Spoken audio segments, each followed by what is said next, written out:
Sir నమస్కారం sir. నమస్తే. Sir బాలీవుడ్‌లో మరో 'చావా' తరహా సినిమా ఒకటి రాబోతుంది. 'కేసరి వీర్' అని టైటిల్ పెట్టారు. ట్రైలర్ కూడా రిలీజ్ చేశారు. ఆల్రెడీ 'చావా' సినిమా క్రియేట్ చేసిన ప్రభంజనం గురించి ప్రత్యేకంగా చెప్పుకోవాల్సిన పని లేదు సార్. మరి ఇప్పుడు ఈ 'కేసరి వీర్' సినిమా సంబంధించి ఎవరి కథను బేస్ చేసుకొని సినిమా తీస్తున్నారు? మరి ఏ రకంగా స్టోరీ ఉండే ఛాన్సెస్ ఉంది? మరి సినిమా ట్రైలర్ కూడా రిలీజ్ చేశారు కదా! అది మీకు ఎలా అనిపించింది సార్? అంటే సోమనాథ్ దేవాలయం తాలూకా వ్యవహారం మీద సినిమా ఉండబోతోంది అనేది మనకు ట్రైలర్‌లో స్పష్టంగా అర్థమైంది. హ్మ్. అంటే సోమనాథ్ దేవాలయం మీద రకరకాలుగా దాడులు జరిగినాయి. గజనీ కాలంలో దాడులు జరిగినాయి. ఖిల్జీ కాలంలో దాడులు జరిగినాయి. వీళ్ళిద్దరికంటే ముందు కూడా అరబ్ సైన్యాలు అక్కడ ఆలయాన్ని ధ్వంసం చేసినట్టుగా మనకి చరిత్ర చెప్తోంది.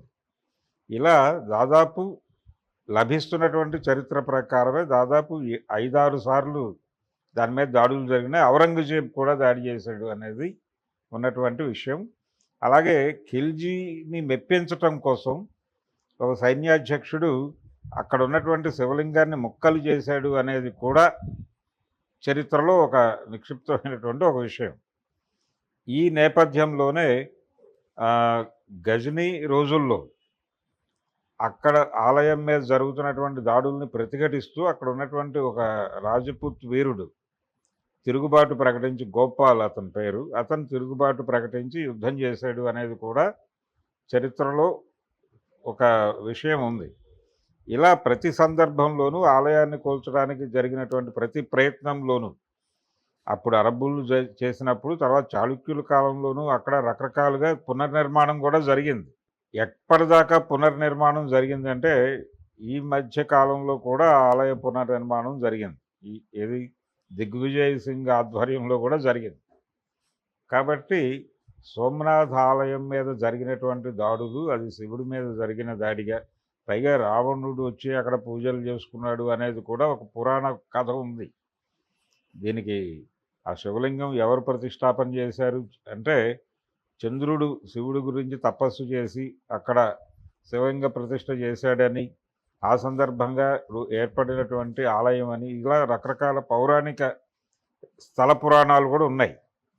ఇన్ని పురాణాల నేపథ్యంలో దానికి ఒక ప్రాధాన్యత ఉంది. ఆలయానికి భారతీయ హిందూ ధార్మిక జీవనంలో ఆ ఆలయానికి ఒక ప్రాధాన్యత ఉంది. అది ఇన్నిసార్లు దాడులకు గురైంది. ఖిల్జీ దాడి చేశాడు, ఖిల్జీ సైన్యం దాడి చేసింది.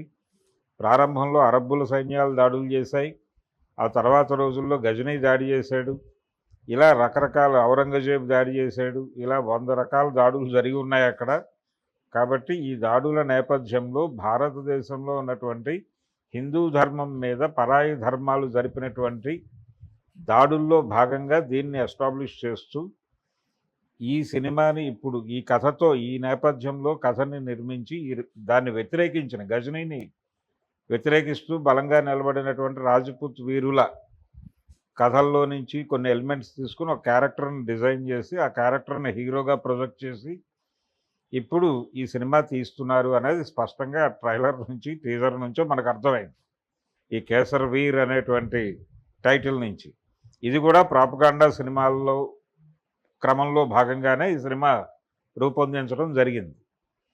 ఇందులో కూడా హైందవ మతం మీద దాడి, హైందవ మతం మైనారిటీల నుంచి ఎదుర్కొంటున్న ప్రమాదం, మొదటి నుంచి ఈ మతాన్ని అణిచివేయడానికి వాళ్ళు చేస్తున్న ప్రయత్నాలు, ఈ రోజుకి జరుగుతున్నటువంటి ప్రయత్నాలు, ఇప్పటికీ కాపాడుకోవాల్సినటువంటి బాధ్యత ఏ లెవెల్లో ఉంది ప్రజలకి అనేది గుర్తు చేయటం, ఈ బాధ్యతని గుర్తు చేస్తూ వాళ్ళందరినీ హైందవీకరణ చేయటం, అంటే హిందువులందరినీ మళ్ళీ ఒకసారి వాళ్ళల్లో ఎక్కడో నిక్షిప్తంగా ఉన్నటువంటి కోపాన్ని మళ్ళీ ఒకసారి ఛార్జ్ చేసి రేపు రాబోయేటువంటి ఎన్నికలకి వాళ్ళని కమలం గుర్తుకు ఓటేయడానికి ప్రిపేర్ చేయటం కోసం ఈ సినిమాలన్నీ నిర్మాణం జరుపుకుంటున్నాయి.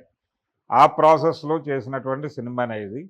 హిందూ మతం ప్రమాదంలో ఉంది ఏదైతే దానిలో ఎస్టాబ్లిష్ చేశారో, చావా సినిమాలో వాళ్ళు ఎస్టాబ్లిష్ చేసింది చాలా స్పష్టంగా ఈ దేశ చరిత్రలోనే ఒక నేరేటివ్ని స్థిరపరిచారు. ఆ నేరేటివ్ ఏంటంటే, మైనారిటీలు ఈ దేశంలో చాలా దుర్మార్గాలు చేస్తున్నారు. తర్వాత ఇండోనేషియా తర్వాత అత్యధిక ముస్లిం పాపులేషన్ ఉన్నటువంటిది భారతదేశంలోనే. కాబట్టి ఇక్కడ మైనారిటీ ప్రమాదం చాలా బలంగా ఉంది. పైగా వాళ్ళు పెళ్ళిళ్ళు ఎక్కువగా చేసుకుంటారు. ఎక్కువ మంది పిల్లల్ని కంటారు. తద్వారా వాళ్ళ జనాభా పెరిగిపోతున్నటువంటి ప్రాసెస్‌ని అడ్డుకునే పరిస్థితిలో ప్రభుత్వాలు ఉండటం లేదు. ప్రభుత్వ విధానాలు ఉండటం లేదు. కాబట్టి అలాగే మైగ్రేషన్స్ విపరీతంగా వచ్చేస్తున్నారు. బంగ్లాదేశ్ నుంచి కావచ్చు, పాకిస్తాన్ నుంచి కావచ్చు. ఈ వచ్చేసిన వాళ్ళందరూ ఏదో పద్ధతిలో అక్కడ ఉన్నటువంటి ముస్లిం కమ్యూనిటీలో అకామిడేట్ అయిపోయి, వీళ్ళందరూ కలిసి పెరిగిపోయి, అతి త్వరలో భారతదేశంలో హిందూ సమాజం మైనారిటీలోకి వెళ్ళిపోయే ప్రమాదం ఉందనే దాన్ని వాళ్ళు బ్రెయిన్ టు బ్రెయిన్ క్యాంపెయిన్ ఒకటి చేస్తున్నారు. ఈ బ్రెయిన్ టు బ్రెయిన్ క్యాంపెయినింగ్‌లో భాగంగా ఆ విషయాలన్నీ చర్చలు నడుస్తున్నాయి. దానికి తోడు అసలు చారిత్రకంగానే వీళ్ళు మన మతాన్ని నాశనం చేయడానికి ఈ పనులన్నీ చేశారని ఎస్టాబ్లిష్ చేయడానికి ఈ సినిమాలు.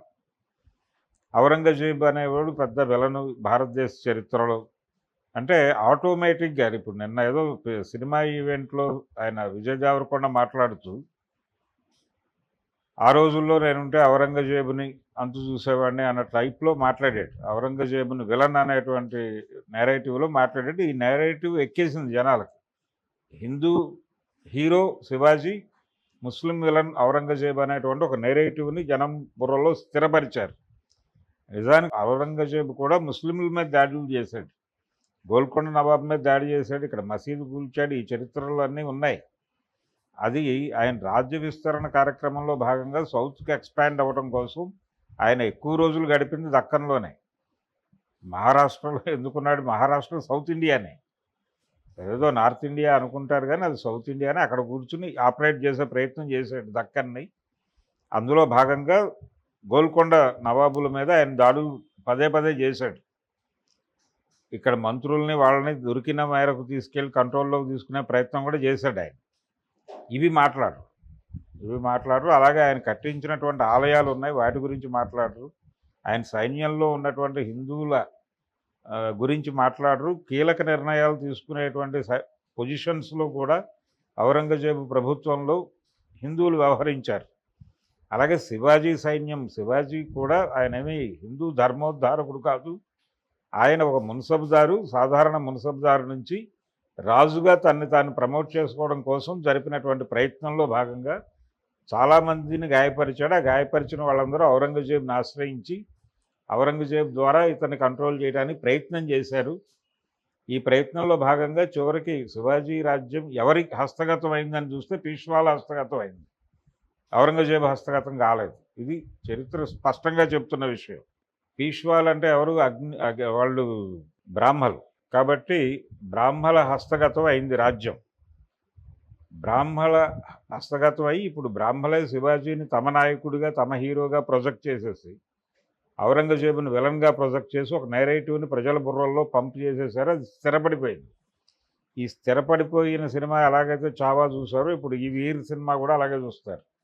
ఈ కేసరవీర్ సినిమా కూడా రాజ్పుత్ వీరులు ఆ రోజుల్లో గజనీని ఎదుర్కోవడానికి చేసినటువంటి యుద్ధాలు, వాళ్ళని ఎలా చంపేశారు, ఇవన్నీ చెప్పడం ద్వారా మైనారిటీ ఇస్లాం నుంచి ఉన్నటువంటి టెర్రరిస్ట్ యాక్టివిటీ, వాళ్ళు విధ్వంసకారులు ఎవరినైనా చంపేస్తారు నిర్దయగా, దీన్ని ఎస్టాబ్లిష్ చేయటం ద్వారా ప్రస్తుత సమాజానికి కనెక్ట్ చేయాలి అనేటువంటి ఈ నేరేటివ్ కనెక్ట్ చేయటం కోసం ఇలాంటి సినిమాలు తరచుగా తీస్తూ ఉండాలి. ఇది ఒక నిరంతర ప్రక్రియ. అందుకని ప్రాపగాండా సినిమాలు అంటారు వీటిని. ఆ ప్రాపగాండా సిరీస్లో భాగంగా ఇప్పుడు కేసరవీర్ అనేటువంటి సినిమాని